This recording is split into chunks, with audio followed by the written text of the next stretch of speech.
bem-vindos ao 51º episódio do meu, do seu, do nosso Supremo Cast, não é isso, Francisco Menezes? Bom dia, boa tarde, boa noite, boa madrugada, ouvintes do Supremo Cast. Bruno, para não perder o costume, eu começo com uma citação de Yuval Noah Harari. A humanidade adora esquecer que nós somos apenas animais primatas com córtex pré-frontal mais desenvolvido do que os outros primatas da Terra e só. Chiquinho e suas brilhantes citações. Como você está, Carol Carlos? Oi, Bruno, estou bem. O tema de hoje já foi muito pedido pelos nossos ouvintes, inclusive, então estou muito feliz de poder falar sobre isso. E aqui, só uma observação, Chiquinho está nos panos hoje, hein? Né? Primeira vez que ele usa terno aqui no Supremo Cast, eu estou me sentindo um maltrapilho. Acho que eu vou lhe dar um pause e trocar de roupa para acompanhar Francisco Menezes. Mas, Carol, apresente o tema rapidamente, nós vamos falar sobre o quê, né? E depois já apresente a nossa primeira convidada e eu apresento o segundo convidado. Bom, a gente vai falar hoje sobre um tema, como eu falei, muito pedido pelos nossos ouvintes, uma temática de extrema importância nos dias atuais e que precisa ser cada vez mais discutida, que é sobre o direito dos animais. Percebe-se desde muito tempo que os animais têm ocupado diversos espaços sociais, em especial destaca-se o ambiente familiar, que em alguns casos é até mais composto por animais domésticos do que pelas próprias crianças, o que retrata até o surgimento e a difusão de novos arranjos familiares. E nesse contexto, diante das capacidades sentimental e de interação desses seres, que são as grandes responsáveis por sua ligação com os seres humanos, surgem diversas dúvidas. Os animais têm direitos? Existe legislação que lhes confira essa proteção? E para fins de defesa desses direitos, como os animais devem ser considerados? Como o Estado enxerga a proteção dos animais? Quais as políticas públicas de defesa desses seres? Quais as punições para os maus tratos? E será que é possível penalizar mais severamente esses casos?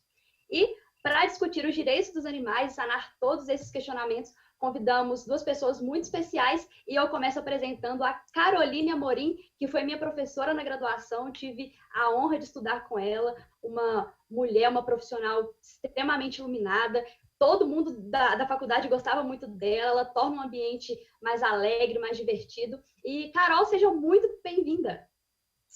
Muito obrigada, pessoal. Obrigada, Carol. Olá, Bruno. Olá, Chiquinho. Olá, Fred. Tudo bem? É um prazer imenso estar aqui com vocês. Eu estava ansiosa por esse momento, tá?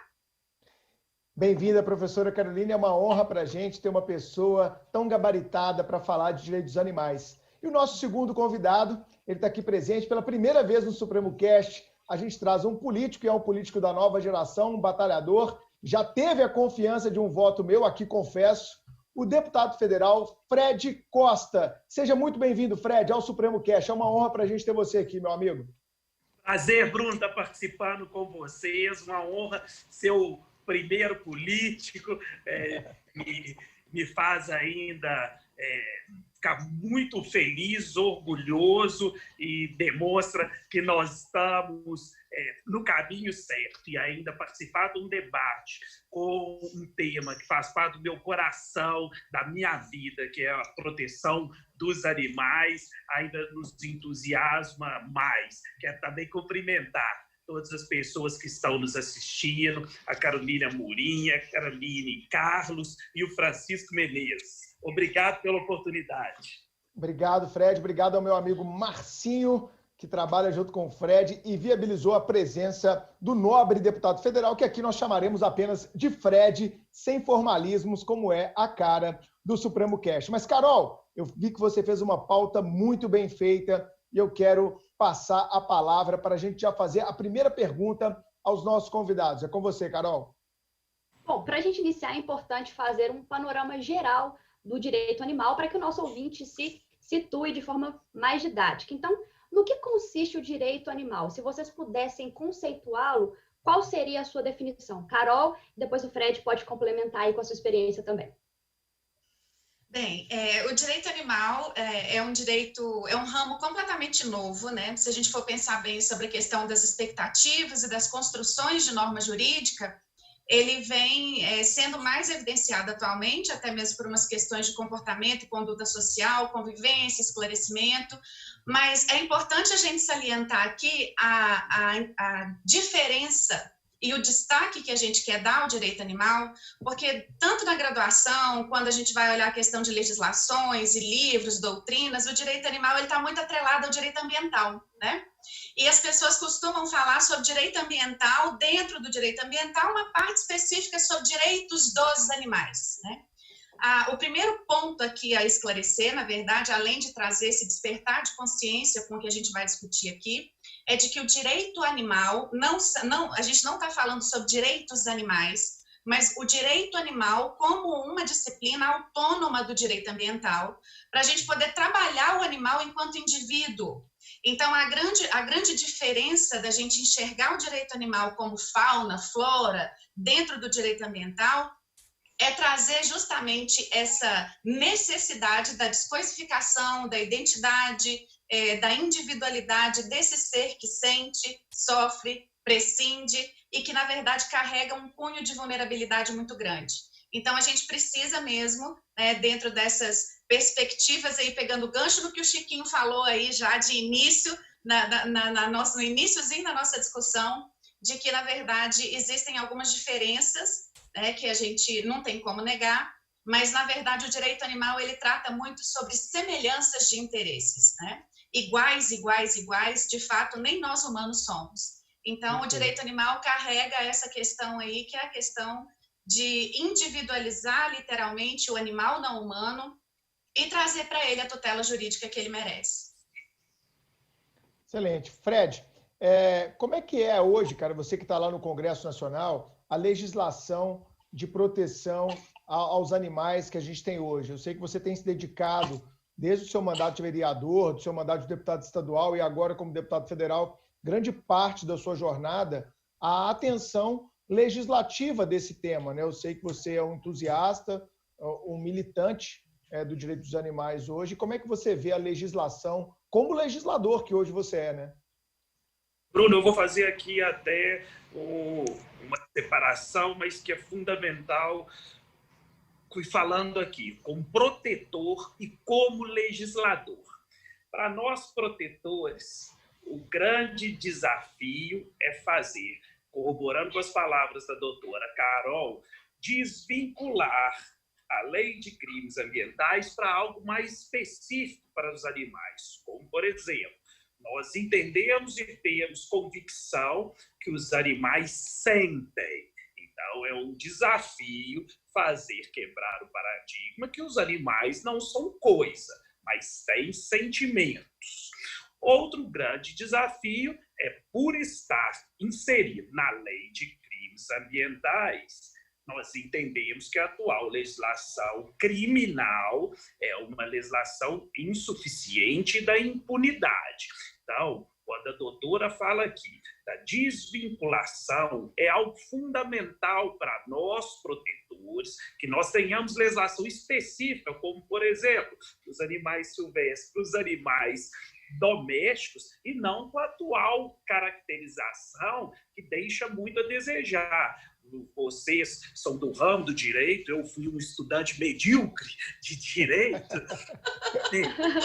mas eu me lembro bem quando falavam que as leis tinham de acompanhar os usos e costumes. Então, quando em 2005, eu ainda como vereador em Belo Horizonte, propus acabar com a utilização de animais e espetáculos circenses, falavam que eu era doido, que eu ia acabar com a indústria do circo. E hoje a gente vê os grandes circos sobrevivendo e fazendo belas apresentações, divertindo.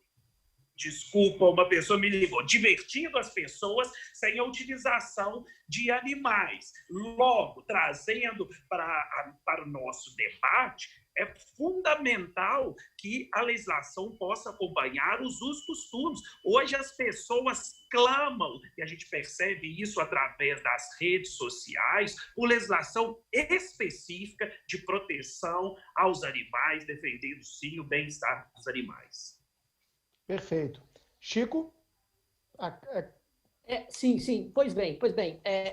justamente, eu queria ouvir um pouco mais os nossos convidados. Eu sempre quis discutir um pouco mais de direito dos animais com pessoas conhecedoras do assunto. Primeiro, por causa de um desconforto que eu sempre senti, e, de certa forma, aquela citação do Yuval Noah Harari meio que concentra as minhas ideias, um desconforto no sentido de que o direito ou ordenamento jurídico positivo ele é extremamente antropocêntrico, não é? Extremamente.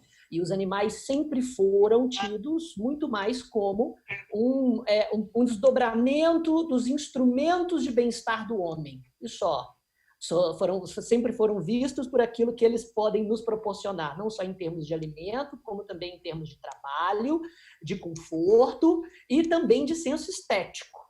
E eu percebo que, e é muito feliz, eu percebo muito feliz esse crescimento, cresce hoje uma conscientização de que são seres sencientes, como nós, capazes de sentir dor e prazer como nós, e, inclusive, toda aquela divisão, que é uma divisão bem do iluminismo, né, e do humanismo, de seres racionais e seres irracionais, na verdade, já foi, de certa forma, colocada em xeque, seja pelos pesquisadores da consciência, desde Freud, seja pelas novas descobertas na investigação do próprio comportamento animal. Animais que antes dávamos até como sujos ou insignificantes, como os porcos, por exemplo, possuem uma estrutura social extremamente complexa, que pode até ser analogicamente chamada, de certa maneira, de cultura. É claro que é uma cultura super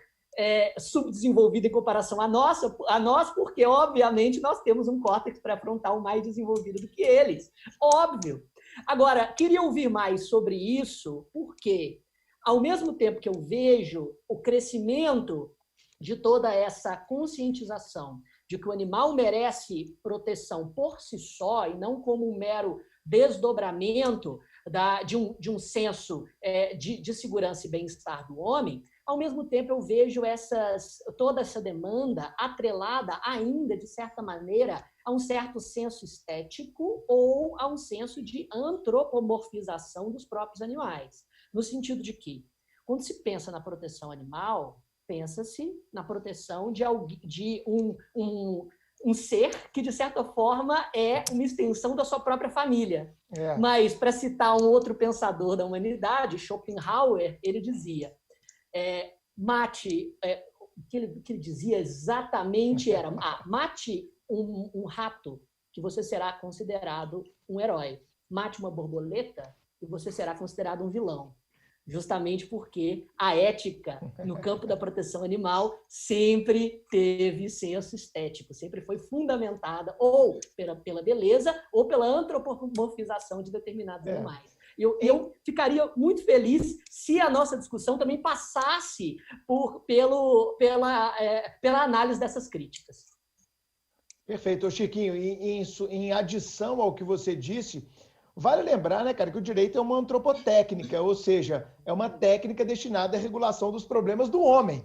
E muitas vezes o direito não está preocupado com os problemas dos animais. Ou se está preocupado com o problema dos animais, não está preocupado com, vamos colocar assim, a animidade ou animalidade, algo do tipo. Ele está preocupado com a projeção da humanidade naqueles animais. Não é isso, professora Carolina? Estou vendo você concordando aí. É isso, e ainda tem mais um pouquinho, Chiquinho. Além do direito ser extremamente, a gente sabe, né, que é uma norma jurídica antropocêntrica e tudo, eu vou um pouquinho mais.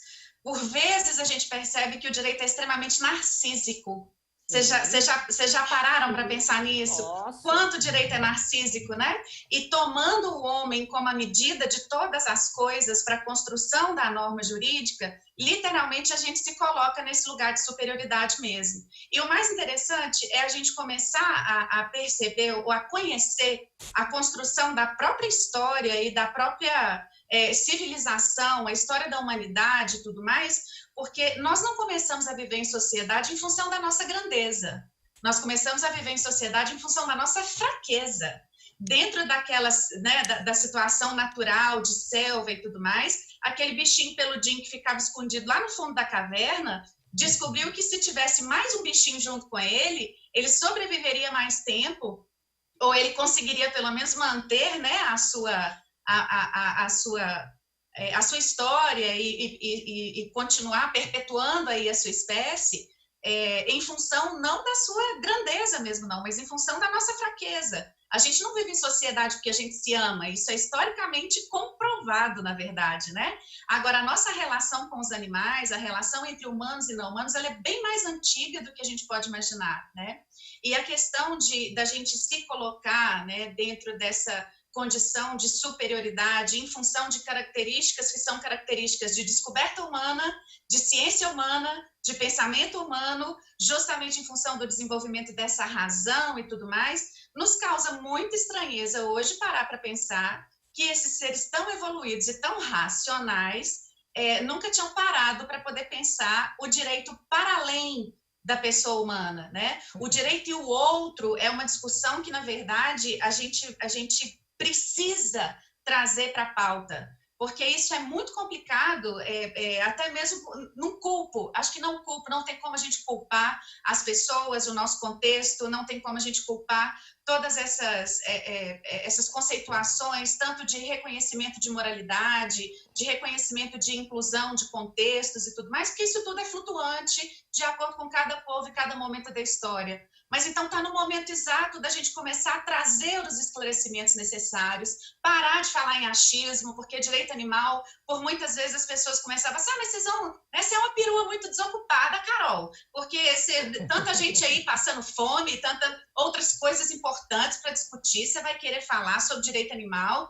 O posto de perua, né, para quem está me ouvindo aí, não para quem está me vendo, né, eu sou literalmente uma árvore de Natal montada. O posto de peru eu não deixo de lado, não deixo mesmo, é meu, tá comigo, é da minha condição, mas desocupada não, pessoal, né? Desocupada não. Eu acho que cada um tem que seguir aquilo que, na verdade, move o sentido que se traz. E a defesa, a questão desse narcisismo jurídico, do antropocentrismo em si, a gente já até vê uma quebra de paradigma dentro do direito animal, a gente já começa a ver, inclusive eu trago críticas severas em relação a isso, mas de todos aqueles contextos, desde do teocentrismo e etc., chegar até o antropocentrismo, falar em ecocentrismo com uma linguagem mais específica do direito ambiental, e hoje trazendo o biocentrismo como o contexto que a gente deve discutir, a vida no centro de todas as coisas, e não o planeta, o homem, Deus, mas a vida em si, tudo que ela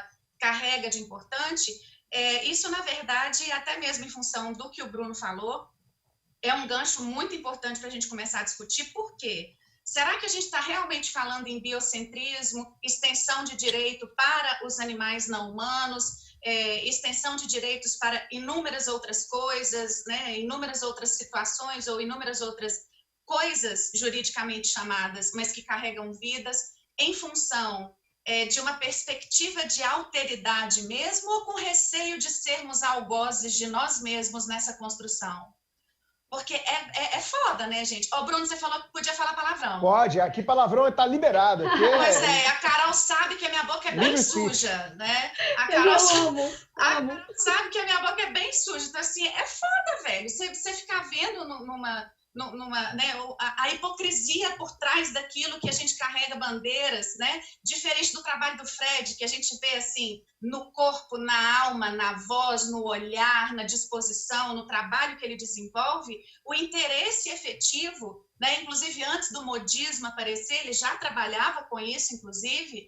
É diferente quando a gente vê um trabalho sério sendo construído, para aquilo que não, né? Até o comércio, gente, até o comércio. Eu costumava dizer que aqui em Belo Horizonte, em cada esquina que a gente virasse, tinha um boteco.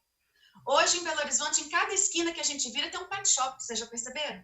É verdade. Então, a responsabilidade, ressignificação de responsabilidade civil, ressignificação de responsabilidade do sujeito que é guardião, tutor, pai, mãe, qual o nome que queira dar dentro da construção, né, da relação animal-humano e animal-não humano, tudo isso aí a gente precisa de trabalhar, pedra de toque, tem outras coisas, mas tem isso também.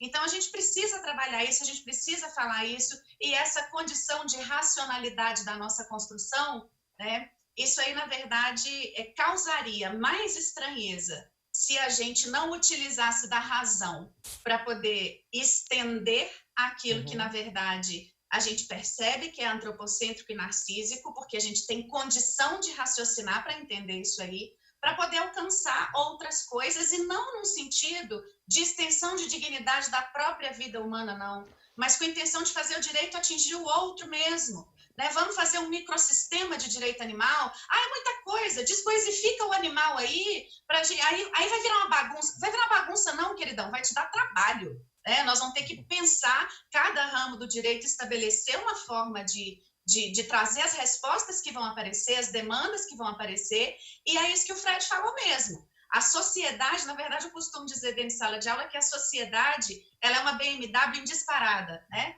E o direito é uma bicicletinha enferrujada, que vem atrás tentando alcançar, né? Mas a gente não pode desistir, a gente não pode fazer com que as dificuldades, ou mesmo os argumentos contrários, que são, por vezes, extremamente construtivos, acabem minando as nossas forças nesse sentido. Então, perfeito. Né? Vamos seguir, bola para frente. É isso, perfeito. Ô, Carol, antes de passar a palavra, eu fiquei curioso aqui com uma fala da professora Caroline, sua xará, e vou passar a palavra aqui ao Fred, fazendo uma pergunta para ele. Ô, Fred, os outros deputados lá no Congresso também falam isso de você? Ô, Fred, tem tanta coisa importante aqui para a gente discutir, pô. Você vai ficar discutindo direito animal aqui com a gente, meu irmão? Bruno, você é tão sábio que eu ia começar exatamente por isso. Quando o Francisco fez aqui a provocação, e a Caroline, com o brilhantismo dela, externou boa parte do nosso sentimento, vamos lembrar, quem faz as leis? Os legisladores.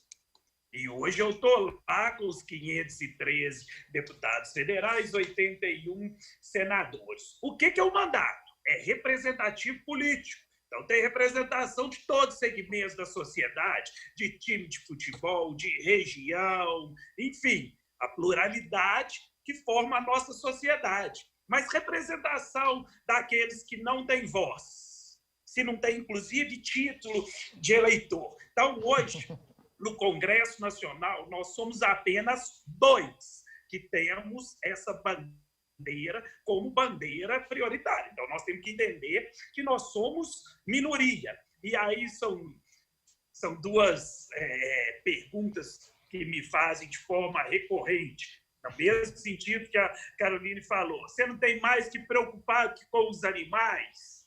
E aí eu costumo dizer o seguinte: se nós esperarmos todos os problemas dos homens serem solucionados para então trabalharmos os animais, nós nunca vamos trabalhar. E aí tem sido um desafio enorme. Por quê? Porque lá tem, sim, a bancada ruralista, que é imensa, tem pessoas, inclusive, lá, que são donos de equipe de vaquejada, então você tem representação de vaquejada, rodeio, congêneres. Então, nós temos que procurar, aos poucos, e aí a sociedade é fundamental, sobretudo através das redes sociais, para que a gente possa avançar. Eu coloco aí 2 desafios como fundamentais. 1, animal não é coisa. 2, legislação mais severa para quem comete crime contra os animais. É óbvio, as pessoas ironizam, debocham, não tem problema, nós vamos continuar trabalhando pelos animais. Aliás, quando a gente fala de políticas públicas em defesa dos animais, nós também estamos falando dos seres humanos, que a leishmaniose mata mais que a própria dengue e tem no animal um hospedeiro fundamental. Quando a gente fala que eles têm sentimento, é óbvio que não há nada que indique que eles sentem e pensem como nós, que têm os mesmos desejos que nós. Mas vou falar do animal, que é o mais comum dentre os domésticos, que são os cães. Quem convive com o cachorro percebe claramente que tem dia que ele está triste, na maioria das vezes feliz, sempre carinhoso e que ele tem sentimentos. Então, também considerar que o animal não tem sentimento é uma tremenda ignorância, é vedar os olhos para a verdade. Perfeito. Carol Carlos? Aproveitando o lado filosófico que o Chiquinho abordou aí e passando um pouco sobre o antropocentrismo, eu lembrei de uma música do Jorge Benjor chamada Errare Humanum Est, que diz assim: antes dos tempos conhecidos, vieram deuses de outras galáxias, ou de um planeta de possibilidades impossíveis, e de pensar que não somos os primeiros seres terrestres. Ou seja, quem é você, ser humano, nessa imensidão que é o universo para se achar superior? Você é um vice-treco do subtroço, como diria Mário Sérgio Cortella. Então, nesse sentido, por que não incluir os animais num rol de proteção? Né? Que essa mentalidade mude mesmo. E o Chiquinho mencionou uma expressão aí na fala dele, que eu acho interessante a gente conceituar para os nossos ouvintes, que é a senciência. E até puxando um gancho no que o Fred falou sobre essa questão de o cachorro, por exemplo, sentir que você sabe que ele está triste, que ele está feliz, que ele está animado quando ele te vê, por exemplo. Eu queria que vocês conceituassem esse termo animais sencientes para o nosso ouvinte entender direitinho o que isso significa. Carol, por favor, Carolina. E depois o Fred. Vamos lá. A senciência, na verdade, é um ramo da ciência novo que veio acontecendo, apareceu, né? A gente viu as primeiras manifestações da Europa para cá, Estados Unidos também já trabalha bastante, mas na Europa é o epicentro dessas questões, que é a ciência que estuda o que uma doutrinadora aqui do Brasil, né, trouxe para nós como definição de dorência animal. A Sônia Felipe deu esse nome aí para a senciência para a gente identificar melhor. O animal senciente é aquele animal que, na verdade, tem um sistema nervoso central semelhante ao nosso. Então, quando a gente fala em sensações, ou que os animais sentem, etc., não é só nessa questão do sentir tristeza, ou sentir afeto ou desafeto, porque eu não sei se, né, a gente está falando aqui muito romanticamente sobre os afetos com os animais, mas eu não sei se vocês já passaram pela experiência de algum animal que tenha desafeto por você, porque também é um negócio que não adianta você forçar demais, que o bichinho ele não vai virar para você e falar assim, não, a sua superioridade quanto humano, ok, eu babo em você. Não, eles manifestam de fato isso, né? Então, a gente faz esse corte do animal senciente como um animal que tem um sistema nervoso central complexo, semelhante ao nosso. E as sensações, tanto de estímulos nervosos, as questões todas de estudo de neurociência que já são feitas, já estão, inclusive, publicadas. Nós não estamos falando aqui de achismos ou de coisinhas que estão dizendo por aí, não, é tudo cientificamente comprovado. Várias escolas sérias já fizeram esses testes para poder identificar literalmente as sensações, a capacidade dos neurotransmissores, não só numa pisada de pata, né, de um animal, mas também no que ele sente quando ele recebe um afago, e inúmeras outras coisas nesse sentido. Dando uma completadinha aí, pegando gancho no que a Carol falou também, desde o início provocados aí pelo Chiquinho, essa nossa superioridade, né, na construção do homem como a medida de todas as coisas, o Nietzsche já trazia para nós um pensamento, inclusive, que trazia um troço muito incômodo para todo mundo sobre a questão da relação e da construção da história bíblica, né? A própria figura de Deus. Porque para vocês verem como a questão é narcísica em termos de nossa consciência, nós humanos, etc., ele diz, né, o livro bíblico foi escrito por homens. E em função de ter sido escrito por homens, um homem escreveu que Deus fez o homem à sua imagem e semelhança. Deus fez o homem à sua imagem e semelhança. Então, nós somos tão perfeitos, tão superiores e tão gabaritados e diferentes do resto do universo e tudo que o compõe, inclusive porque nós somos assemelhados a Deus. Será que dentro desse antropocentrismo e dentro desse narcisismo humano, não fomos nós humanos que construímos Deus à nossa imagem e semelhança? Por que Deus não pode, em termos de amor, alteridade, onipotência, onipresença, e tudo que ele tem de melhor e que a gente sabe que é melhor, por que ele não pode ultrapassar, né? Por que a gente não pode enxergar Deus em todas as coisas? Na natureza, nos animais, na água que a gente bebe, no alimento que a gente come, né? no colega que a gente tem, no amigo, na nossa família. Por que não? Né? Porque Deus é a imagem do homem Ou será que realmente Deus nos fez à sua imagem e semelhança, porque nós estamos realmente nesse topo aí de gabarito em termos de especialidade? Então, a ciência, ela assemelha. E vale muito também falar que tem um camarada australiano que ele se chama Peter Singer, não sei se vocês já ouviram falar dele aí, mas ele é um dos nossos gurus em termos de libertação animal e de direito animal, né? E o Singer, ele fala que a gente não para poder parar com essas bobagens, né? Como, por exemplo, vamos assinar a carteira dos animais, vamos colocar os animais na política, né, Fred? Alguém já deve ter te perguntado assim, você vai trazer seu totó para poder ser candidato a deputado ou candidato a presidente, etc. e tal, né? Parar com essas imbecilidades, né? Parar com essas imbecilidades dessa construção aí, né? Ele fala sobre um princípio que a gente chama do princípio da igual consideração de interesses semelhantes, conhecido para nós como PICES, né?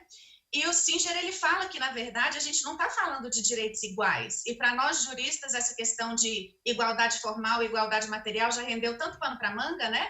Então, dentro dessa questão de construção, tanto de direito animal, mas tendo por base, inclusive, a ciência, para demonstrar que os animais realmente sentem, para demonstrar que os animais realmente são seres que têm um sistema nervoso central complexo semelhante ao nosso, ele fala que a gente não está falando em igualdade de direitos, mas a gente está falando em semelhanças de interesses. E todo ser que vive e sente tem interesse de se permanecer vivo ou de, pelo menos, ter uma vida com dignidade e com bonança e bem-estar.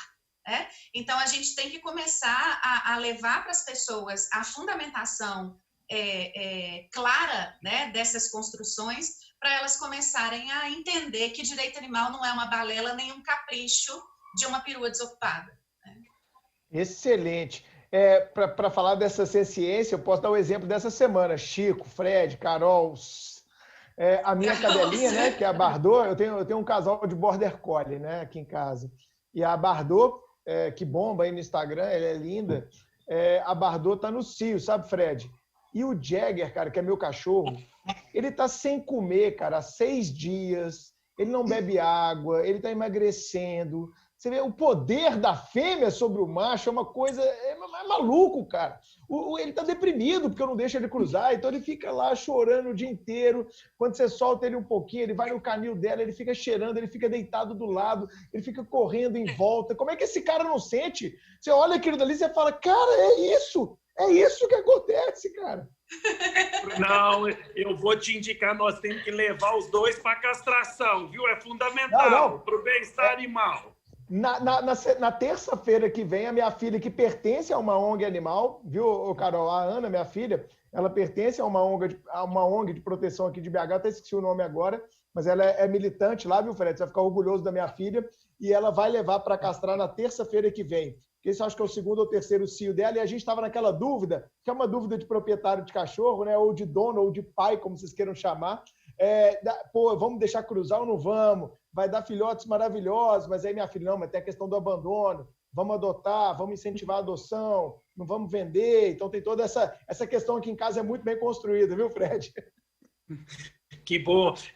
E aí você tem um privilégio, então, de ter um convívio com esses anjos de 4 patas, e fico feliz de você ter uma protetora em casa. Quando nós tem a protetora, aqui... te conhece, é sua seguidora, depois eu vou te colocar em contato com ela, viu? Quero conhecê-la pessoalmente. Quando nós falamos aqui da ciência animal, é fundamental que nós possamos avançar na legislação. E falando aqui a partir do ramo que vocês atuam, que é o ramo do direito, a ciência, a doutora definiu com muita propriedade. Eu acho importante a gente separar um pouco os animais silvestres dos animais domésticos. E lembrando para as pessoas que animal doméstico não são aqueles que podem ficar em casa, mas vai bem além do que... Você está falando da cobra? Você está falando de alguma cobra aí que aconteceu? É o episódio da cobra. Pode falar, Fred. Não, e aí, o que eu quero aqui dizer é que nós temos o desafio enorme de fazer com que no direito o animal não seja considerado coisa. Mas quando nós estamos falando dos animais domésticos, nós estamos envolvendo, sim, cavalo, boi, vaca e assim por diante. Então, qual que é o desafio? Vamos lembrar que, agora há pouco, eu falei que nós temos uma enorme bancada ruralista, que nós temos a bancada que defende vaquejada, rodeio, farra do boi e outros congêneres que eu, particularmente, sou completamente contrário, que existe ainda o hábito de, nas cidades, utilizarem carroça, que eu, particularmente, sou completamente contrário. Não que eu acho que o carroceiro não deve trabalhar, mas é fato, em pleno ano de 2020, nós poderíamos substituir isso aí por tração motorizada ou por bicicleta, onde a topografia favorece. Então, nós temos um desafio que é enorme, que é deixar de considerar para o direito, para as leis em vigor, que o animal não é coisa, mas, ao mesmo tempo, tem que ser realista. Com a atual formação do Congresso Nacional, isso é um desafio imenso, já que somos minoria. Aí vou citar aqui o exemplo do projeto de lei de minha autoria, que prevê cadeia, prisão para quem comete crime contra os animais. No início do projeto, eu desejava, obviamente, que pudesse incluir todas as espécies. Mas o que eu fiz? Já tem mais de 20 anos que tem projetos nesse sentido, tramitando na Câmara, e não são aprovados. Passei só para cão e gato. É o que eu desejo? Não, mas pelo menos vão proteger 90% do que é responsável pelo boletim de ocorrência, avançar naquilo que é possível, já que, repito, a formação do Congresso Nacional hoje não permite avançar mais que isso, embora fosse o meu desejo. Chico? Pois bem, eu não... É muito longe de fazer aqui um papel de advogado do diabo ou de necessariamente de contestação a determinados pontos levantados, mesmo porque eu concordo com a maioria deles, apesar de que, em discussões um pouco mais acaloradas, eu, às vezes, sou visto como um detrator de toda a discussão de direitos dos animais, só que muito mais pelo fato de que eu acredito que toda indignação que muitas vezes fundamenta o clamor por políticas públicas relativas à proteção animal, muitas vezes são fundamentadas naquilo que eu já pontuei na minha primeira fala, que é uma antropomorfização do animal doméstico, que é visto como um bebê e não exatamente como um cachorro, porque quando o discurso recai, por exemplo, não só em animais domésticos, como em animais típicos até do meio urbano, por exemplo, nos ratos, ou, de certa forma, nos insetos, que também fazem parte do reino Metazoa, dentro da classificação, né, taxonômica da biologia, a defesa mais enfática, ela basicamente deixa de existir. E mais, falar em direito dos animais, ou de tratar animais como algo que não é coisificado, tratar os animais não como objetos, sobre um ponto de vista, é extremamente necessário para rechaçar essas práticas que o Fred acabou de falar, e eu concordo em gênero, número e grau com essa premissa. Todas essas práticas que tem na lesão, no maus tratos, na mutilação animal, como algo absolutamente comum ou até lúdico, elas precisam ser combatidas pelo meio da conscientização de que os animais sentem dor como nós e impor a eles sofrimentos que são desnecessários para o desenvolvimento do ecossistema ou do nosso desenvolvimento enquanto seres sencientes também é absolutamente ilegítimo sobre todos os pontos de vista. Mas eu queria discutir um pouco mais sobre as políticas públicas relacionadas à proteção animal e quais seriam possíveis perante até o nosso sistema de produção econômica que leve em consideração aquilo que muitos chamam de escravidão animal como algo absolutamente estrutural. E eu digo isso porque eu pessoalmente, estou muito próximo dentro das minhas relações familiares. Meu pai é produtor rural, muito longe de ser um dos grandes representantes do agronegócio brasileiro. Não, meu pai claramente... Chico, essa aí é nova, a gente não sabia dessa não. Seu pai é produtor rural? É latifundiário, seu pai? Meu pai, não é latifundiário. Meu pai tem uma fazenda onde cria gado holandês para a produção de laticínios. E nunca trouxe um queijo pra gente, Carol. Nunca trouxe um queijo pra gente. Depois eu vou trazer. Meu pai faz queijos assim, maravilhosos. Que amizade é essa que estamos construindo, hein? Pois é. E na fazenda do meu pai, a gente tem o melhor exemplo desses dois mundos, dessa realidade conflitante que não é tão simples quanto a gente, às vezes, faz pensar ou na academia ou na conversa informal. Primeiro que meu pai tem um amor por todos os animais dele que é, assim, indescritível.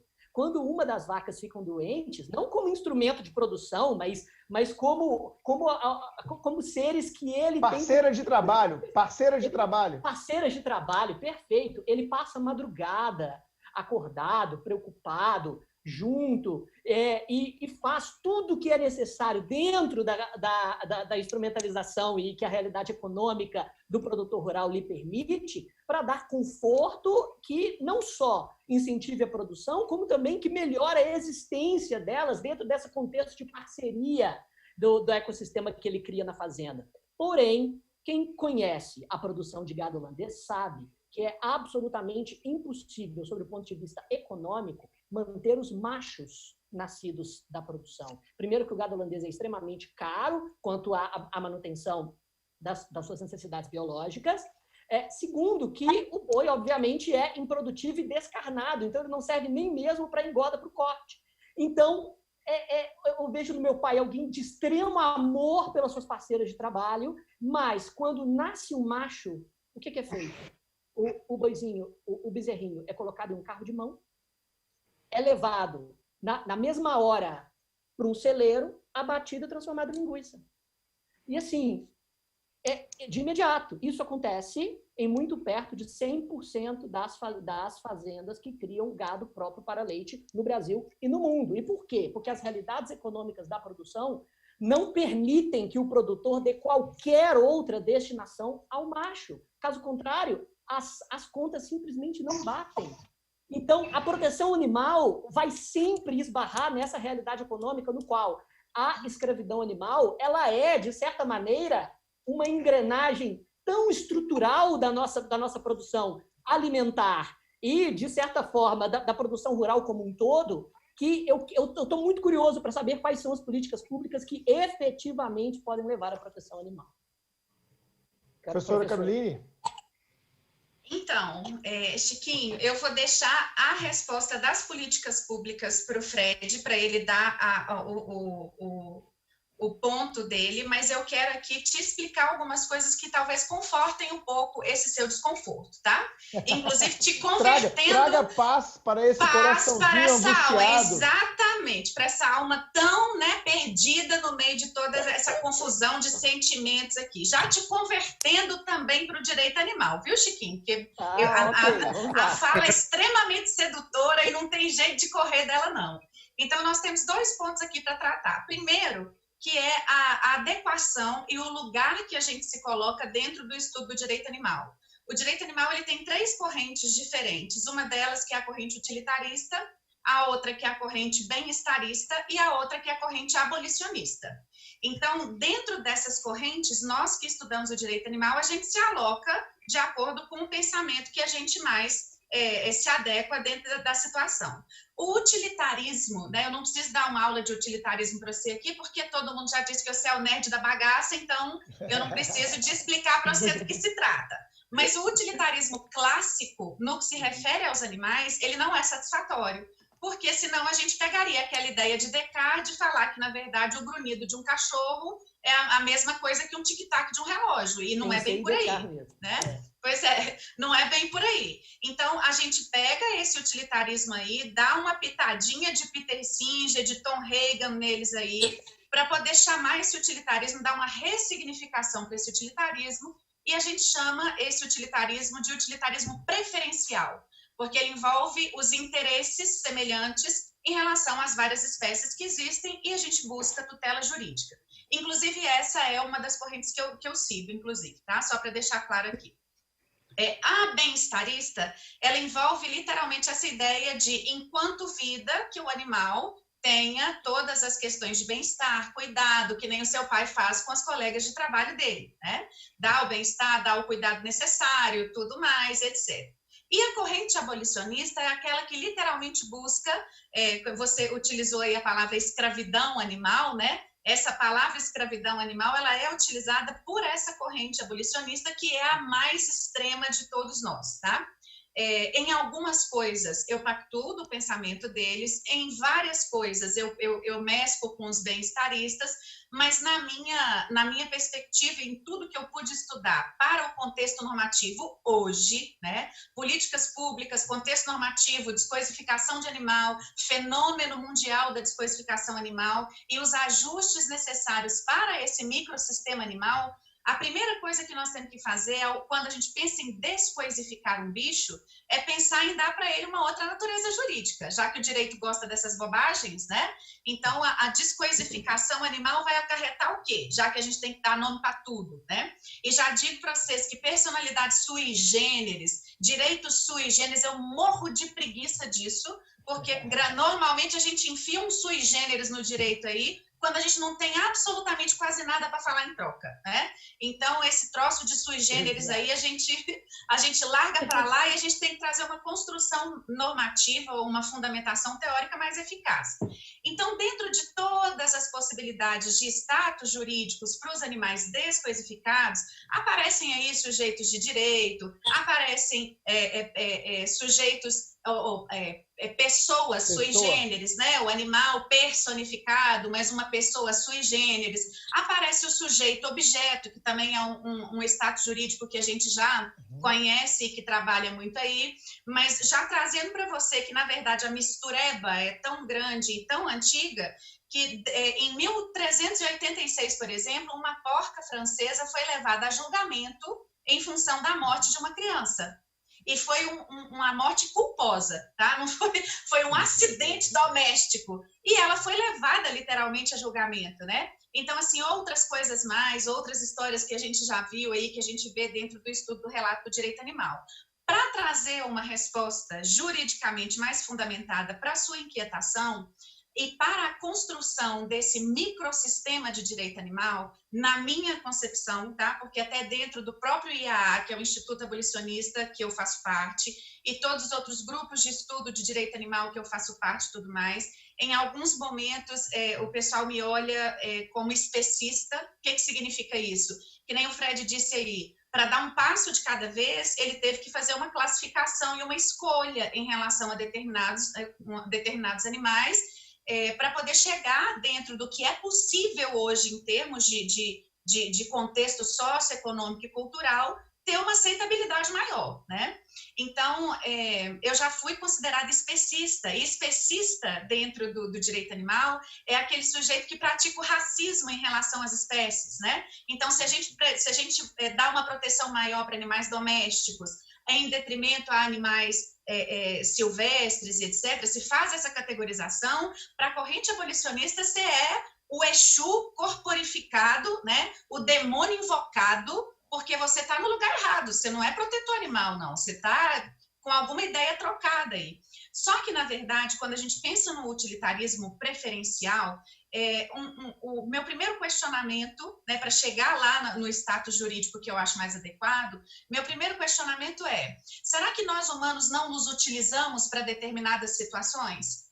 Será que nós humanos não utilizando, não no sentido de utilização pejorativo, de utilitarismo clássico, eu estou dizendo de aproveitamento e de construção conjunta, tá? É esse utilitarismo preferencial que eu estou tratando aqui. Então, nessa construção conjunta, será que nós mesmos não nos valemos dos dotes, das condições, das qualidades e das sobreposições que alguns de nós têm em relação aos outros para a gente conseguir fazer essa convivência em termos de sociedade? Por que não utilizar dentro, por óbvio, de todas essas condições do princípio da igual consideração de interesses semelhantes, dando a eles toda a proteção e a tutela específica para que eles consigam viver uma vida digna, muito melhor do que eles são, e descoisificados. Por que não a gente pensar nisso com mais calma, né? E a construção do microsistema do direito animal, ele, na verdade, ele traz uma necessidade de esclarecimento do que é objeto jurídico. Porque quando a gente fala, sujeito-objeto, objeto jurídico, coisa, objeto jurídico e coisa, para mim, são duas coisas completamente diferentes. São dois conceitos completamente diferentes. Então, por que a gente não pode trazer uma subjetividade para garantir determinados direitos, mas ressignificar o sentido de objeto de direito? Porque aí a gente consegue trazer e construir um microsistema de direito animal. Porque aí a gente vai envolver o quê? Em algumas situações, o animal vai ser objeto de direito proprietário. Em algumas situações, o animal vai ser objeto de direito de família.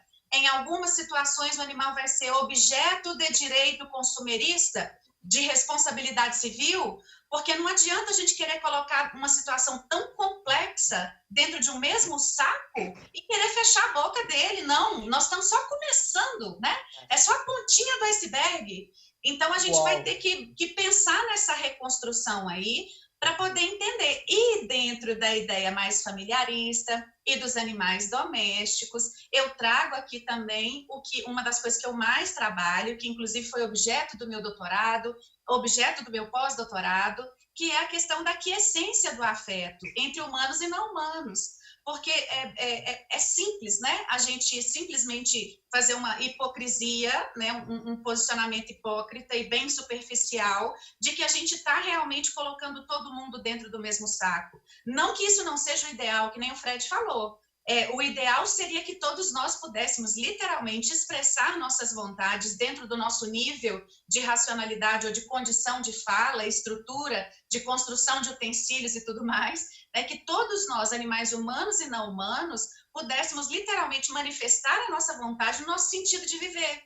Mas só que o nosso contexto atual é qual? Vamos começar a construir um negócio devagar. Vamos começar a pensar devagar, né? Então não precisa doer seu coração, não, tá? Fala com seu pai fala com seu pai que a gente vai resolver esse problema, a gente vai pensar todo mundo junto para poder ver o que é que pode ser feito. E outra coisa, questão de condição de maltrato de animal, gente, na minha concepção, isso é desvio de conduta, de personalidade, de sujeito. Aí o sujeito humano está estragado. Né? Quem tem que ser sacrificado, quem tem maltrato, judiar, isso a gente não vê nem entre eles lá no estágio de natureza deles, né? A questão da caça, da ingesta, do matar para comer, do matar para sobreviver. E uma outra condição que nós temos que ter também para construir esse microsistema de direito animal é que a gente não consegue ser inclusivo sendo excludente. Você não vai conseguir convencer nunca um humano a aceitar um não humano na considerabilidade moral dele se você estiver excluindo o humano daquilo que ele já está, que já foi conquista de anos e construção de anos aí, né? Então, a gente precisa de fazer essa inclusão de uma maneira racionalizada e fundamentada e contextualizada em função do nosso contexto socioeconômico e cultural atual. Excelente, professora Caroline. Que aula, Chico, acho que ela convenceu a gente, viu? Porque eu também, professora Caroline, antes de passar a palavra ao nosso convidado Fred aqui, Chico, eu como professor de Direito Civil há 200 mil anos, nunca me convenceu a ideia de que ou você tem uma coisa ou você tem uma pessoa. Porque essa polarização jurídica, ela prejudica o debate da questão animal. Porque se você fala que não é coisa, tá bom, não é coisa, então vai ser pessoa? Não necessariamente. A Fatinha é nossa professora lá da PUC, você deve ter sido aluno dela também, Caroline, lá no doutorado, né? A Fatinha ela tem uma coisa que eu acho muito legal. Peraí, mas será que para proteger adequadamente os animais, eles precisam ser considerados pessoas?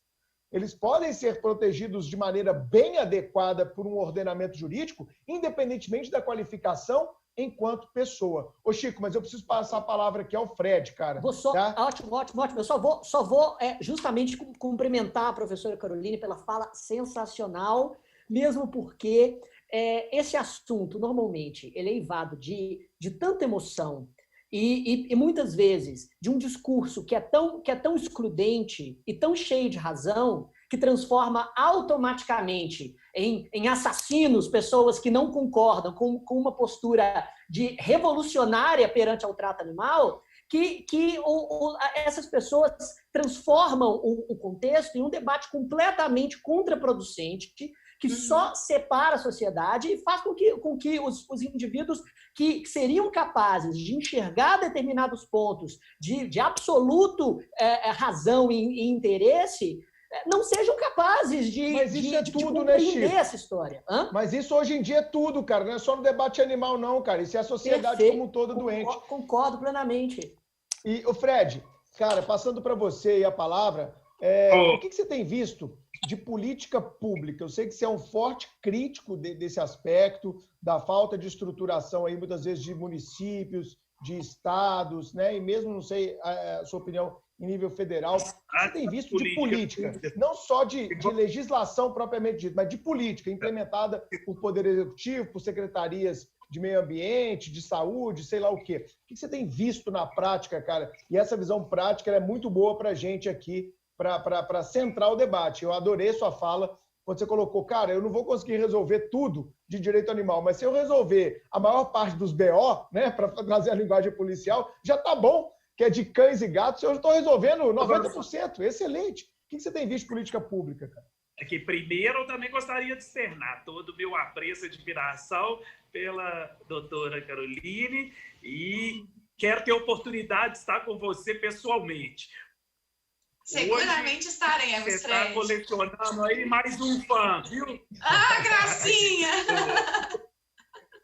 Doutor Francisco, quando você fala aí de eventualmente opinião contrária, eu estou com uma camisa escrito democracia. Os meus assessores ainda brincam que eu só visto camisa promocional.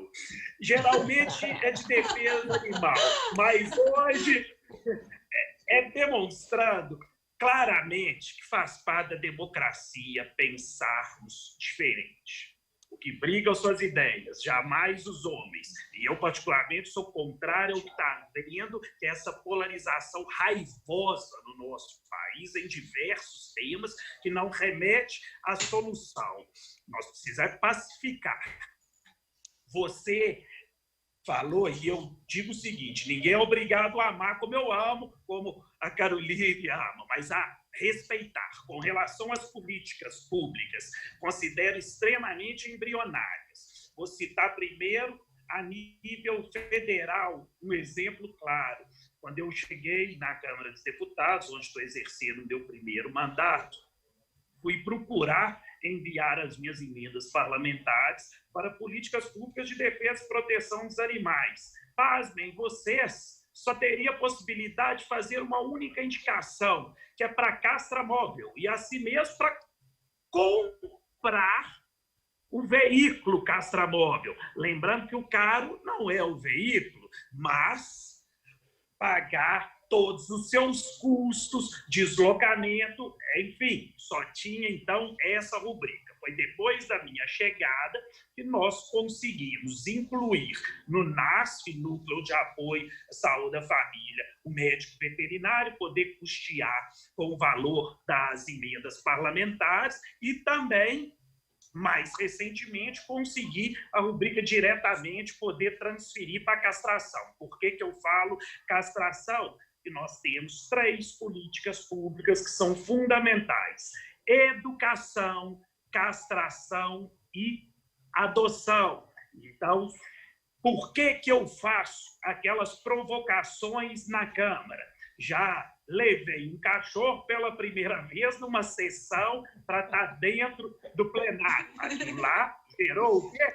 Gerou atenção, gerou deboche, mas chamou atenção para os mobilizou. Animais. Já levei uma pessoa fantasiada de cão quando a Anvisa se negou a levar um representante numa audiência pública, porque a Anvisa estava promovendo, incitando teste em cães poodles para um produto que seria exportado. Então, chamou a atenção da imprensa. Mais recentemente, o maior foi quando eu fiz a campanha para que o vira-lata caramelo estivesse na nota de R$200.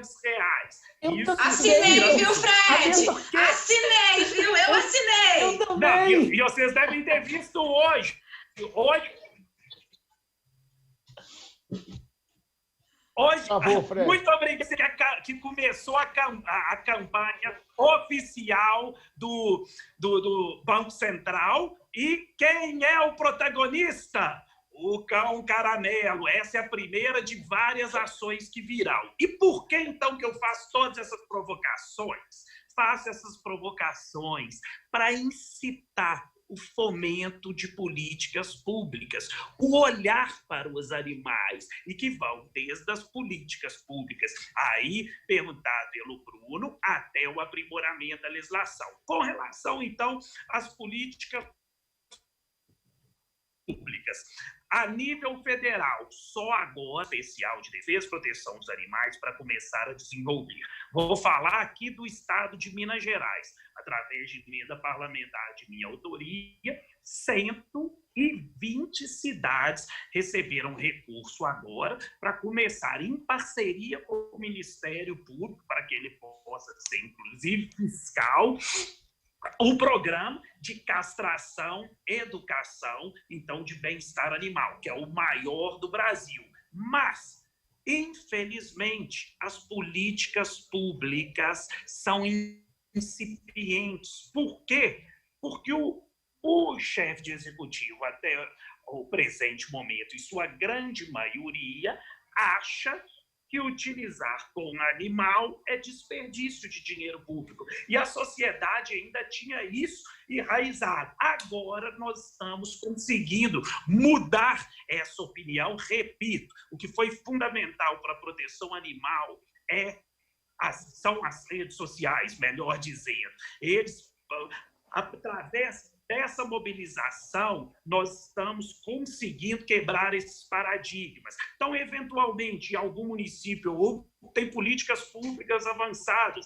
Antes da gente começar aqui no programa, eu ainda conversava no município de Betim, onde nós estamos realizando lá castrações a todo vapor, e nós temos o desejo de fazer lá o primeiro hospital público veterinário, uma praça pet, como fizemos no Triângulo Mineiro e Uberaba. Enfim, são ainda incipientes, precisamos de fomentar mais, mas estamos no caminho. Antes eu diria que a gente estava muito moroso, tal qual a tartaruga. Nós não estamos igual o Bolt ainda não, mas estamos começando a caminhar mais rápido. Por último, eu gostaria aqui de, quando a gente fala de legislação, como presidente da Frente Parlamentar Mista, que reúne deputados federais e senadores, nós temos trabalhado com diversos projetos, eu mesmo sou autor de 35, mas as prioridades são animal, não é coisa, e o que eu já citei, que é o prisão, cadeia para maus tratos, é o nosso projeto de lei que prevê 2 a 5 anos de reclusão. Lamentavelmente, hoje a gente baseia na Lei de Crimes Ambientais, que prevê detenção de 3 meses a 1 ano, que na prática transforma em pena alternativa de direito, mais especificamente fornecimento de cestas básicas. Então, o delinquente que comete a covardia de crime contra os animais sai pela porta à frente da delegacia, desafiando o poder público, que envolve aí poder de polícia, nós protetores, sociedade como um todo, e esse, comprovadamente, tem a menor propensão a cometer outros crimes. Com o nosso projeto aprovado, a previsão é de 2 a 5 anos de reclusão. O que nós esperamos é um divisor de águas entre o sentimento de impunidade que permeia hoje com os recorrentes casos de violência aos animais e, finalmente, uma legislação que permita uma pena mais contundente para quem comete esses crimes. Já foi aprovado na Câmara dos Deputados no final do ano passado e está previsto para muito em breve, já na próxima semana, ser aprovado no Senado Federal, que é a última etapa para que se torne, então, lei cadeia para maus tratos. Excelente, Fred. Ô, Chico, só fazer um adendo aqui, cara, porque a gente não falou isso antes, nós vamos ter que caminhar já para o fim do episódio, tá bom? Porque nós temos que liberar as agendas aqui. Então, ótimo, só para a gente ser bem ótimo. sucinto aqui, tá joia, cara? Vai lá, Chico. Beleza.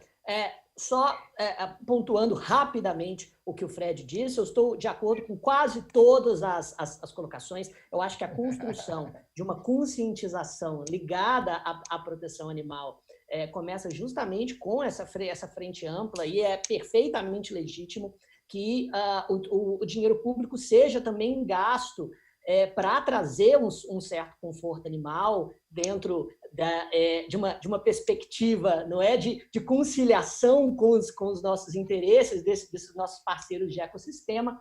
Só vou colocar aqui um pouco o meu desconforto, a minha discordância, porque acredito que a resposta penal é bastante inadequada para esse contexto e para esse enfrentamento.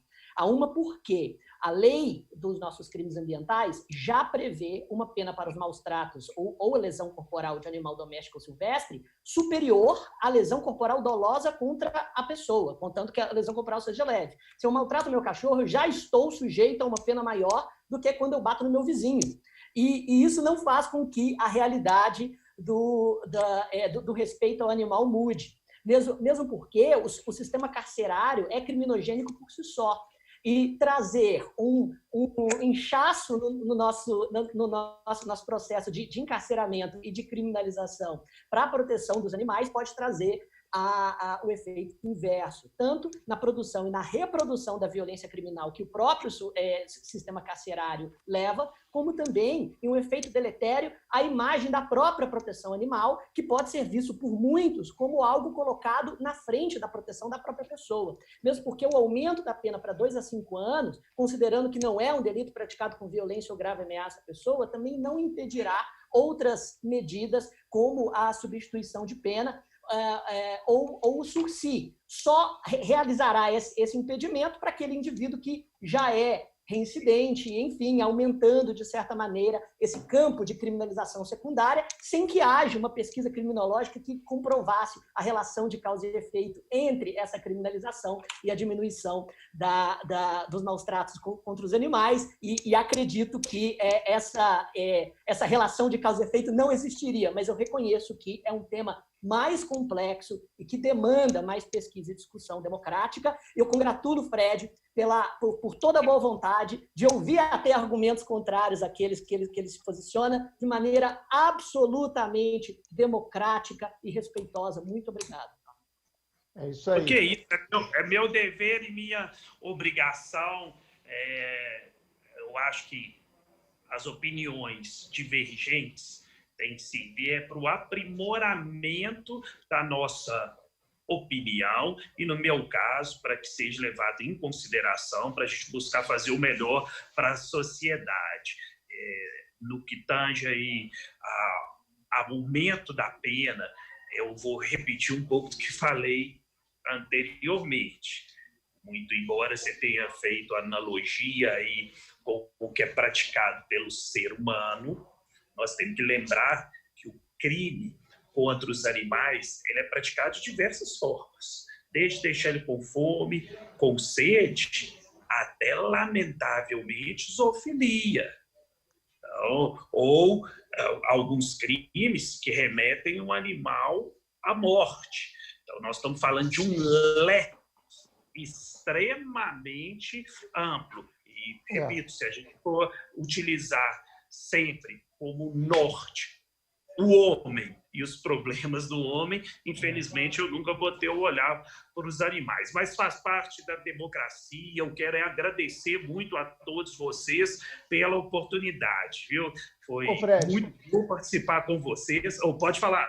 Só colocar um detalhe, né? O ser humano, Chico, ele pode se defender, o animal muitas vezes não, né, cara? Então... Parabéns. Sim, mas os maus tratos à criança, por exemplo, no artigo 136 do Código Penal, já tem pena menor do que os maus tratos aos animais. Eu concordo com a discussão, Chico, do ponto de vista da efetividade ou da inefetividade, que tantas vezes nós já falamos aqui no Supremo Cast das normas penais, mas aí é outro debate que a gente vai deixar para outro dia. Vamos encaminhar então para o fim do episódio. Ô Fred, eu não sei se falaram para vocês, professora Caroline, sobre a Dica Suprema. A Dica Suprema é esse momento final do nosso episódio, onde a gente recomenda um filme, um documentário, uma série, um livro, qualquer coisa, uma dica cultural para ampliar aí a mente dos nossos ouvintes e fazer com que eles se conectem mais ainda, ou no tema proposto, ou em qualquer outro tema. Chico, o que você trouxe para a gente hoje de Dica Supremo, caminhando para o fim rapidamente? Beleza, eu trouxe uma série do Netflix que há muito tempo eu estava querendo assistir, e finalmente agora eu tive uma chance, e curiosamente, ela encaixa indiretamente em boa parte das discussões filosóficas que nós tivemos. A série se chama Love, Death and Robots. Love, Death and Robots. A série ela é, na verdade, um grande amealhado de curtas, de animação, que são muito, muito, muito bem escritos sobre a humanidade. E são sempre circundando esses três temas: a morte, o amor e os robôs. Por exemplo, em um dos curtas, 3 robôs estão caminhando por uma grande cidade depois do apocalipse dos seres humanos. E eles estão discutindo o que faz de um humano um humano. E um dos robôs, que sabia muito sobre o ser humano, está tentando verbalizar para o outro exatamente quais são as características biológicas, sociológicas, antropológicas, filosóficas que identificam o ser humano, e o outro não está conseguindo entender. E eles estão tentando chegar na conclusão do porquê o ser humano foi extinto. E a série é impressionantemente, filosófica, introspectiva, e nos faz pensar um pouco sobre as pessoas e a sociedade. Love, Death, Robots. Show de bola, Chico. Carol, Carlos, o que você trouxe para a gente hoje rapidinho na dica final e na Dica Suprema? Eu trouxe 2 dicas super rápidas, eu prometo. A primeira delas é o livro da nossa convidada, Carol Amorim, Por uma releitura da responsabilidade civil em prol dos animais não humanos. É um livro excelente para quem quer entender o assunto de forma profunda. Quem está vendo no YouTube, a capinha do livro está aí, ó. Excelente livro. E a segunda é uma série do Globoplay chamada Aruanas. Conta a história de um grupo ativista pelos direitos ambientais que investiga uma quadrilha que pratica crimes ambientais na Amazônia, envolvendo uma grande mineradora. E esse grupo de ativistas, na série, enfrenta diversos problemas, dificuldades, tanto pessoais quanto sociais. E a série mostra muito claramente tudo o que acontece naquela região, como as dificuldades causadas na vida dos povos indígenas, exploração sexual infantil, e aqui eu já adianto que é uma parte bem sensível da série, mas como toda produção brasileira, a gente tem esse retrato da realidade, né, que é um retrato cruel, somente pelo fato de a realidade ser também cruel. Então, Aruanas, no Globoplay. Aruanas no Globoplay. Professora Carolina Amorim, sua dica suprema antes da gente se despedir. Então, pessoal, além, é claro que eu ia fazer o merchan do meu livro aí, que é meu filhotinho querido, lindo, né? A gente sempre faz, fica tranquilo. Tão caprichado aí, que já está indo para a 3ª tiragem, já tem muita gente lendo e aprendendo sobre direito animal. Tem um outro livro que também eu fiz parte como autora, que é Comentários ao Código de Direito e Bem-Estar Animal do Estado da Paraíba, que é um dos únicos, um dos poucos, a gente tem na Paraíba e tem no Rio Grande do Sul também, legislações locais que já descoisificam os animais, independente da questão, que é a questão do PL 6054 de animal não é coisa, né? Já começaram uma construção que é uma construção local. Então, foi um trabalho feito a várias mãos, que teve um resultado muito bacana, e que, como a gente discute e comenta todos os artigos, existem várias questões de direito animal que estão elucidadas aí nesse código. E uma outra leitura paralela, mas que também está dentro do que a gente discutiu aqui, já pegando o gancho do Chico desde o início, né? 2 livros que são sensacionais para a gente poder entender a questão da história da humanidade, a construção humana e a percepção do bicho-homem, né? Que são os livros Homo Deus e Homo Sapiens, do Ival, que o Chiquinho até falou aqui no iniciozinho, né? Então, são leituras essenciais para quem quer conhecer um pouquinho esse desembolar da construção aí da história da humanidade. Excelente, professor Carolina. Fred, alguma dica suprema aí para os nossos ouvintes, meu amigo? O livro da promotora, amiga, ativista da causa animal, Monique Mosca, e que tem tudo a ver com o que nós discutimos aqui. O nome do livro é Sem Ciência e Dignidade. Excelente. Bom, pessoal, esse foi mais um episódio do Supremo Cast. Professora Caroline, gostou da participação? Volta mais vezes? Promete pra gente? Seguramente, seguramente, Bruno, foi uma delícia estar aqui com vocês, rever a Carol é sempre muito bom. Chiquinho, foi um prazer imenso, e Fred, que bom que você me percebeu, porque eu já estava louca correndo atrás de você, né? Ainda bem que esse negócio aqui já deu pra gente uma oportunidade da gente efetivamente se conhecer, mesmo que virtualmente, dentro das condições aí, né, covidárias que nós estamos vivendo. Mas ainda bem que a gente se conheceu um pouquinho e eu espero aí contribuir, poder estar mais próxima de você dentro dessa causa aí que é tão nobre para nós.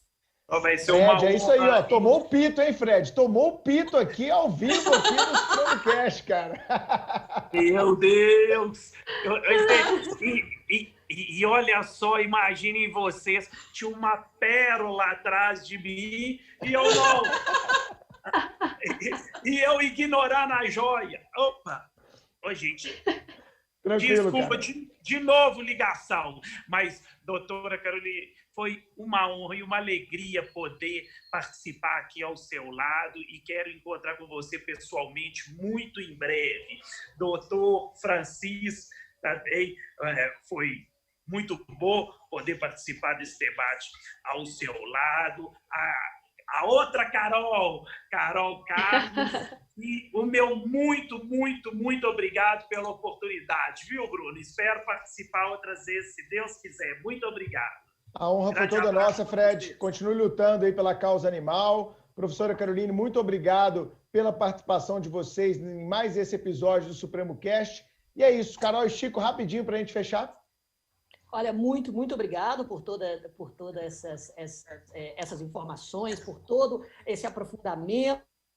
E eu tenho certeza que o nosso ouvinte do Supremocast agora está muito mais conscientizado, de forma um pouco mais bem fundamentada sobre todas essas questões envolvendo o direito animal, e que isso seja, ouvinte, o princípio de uma investigação, de um estudo e de um processo de conscientização que leve em consideração todas essas questões filosóficas, jurídicas e também econômicas que foram aqui colocadas. Muito obrigado aos participantes. Carol? Agradeço demais a participação do Fred. É muito bom a gente ver que tem alguém à frente, de fato, assim, ligado diretamente ao Legislativo, que se preocupa com essa causa.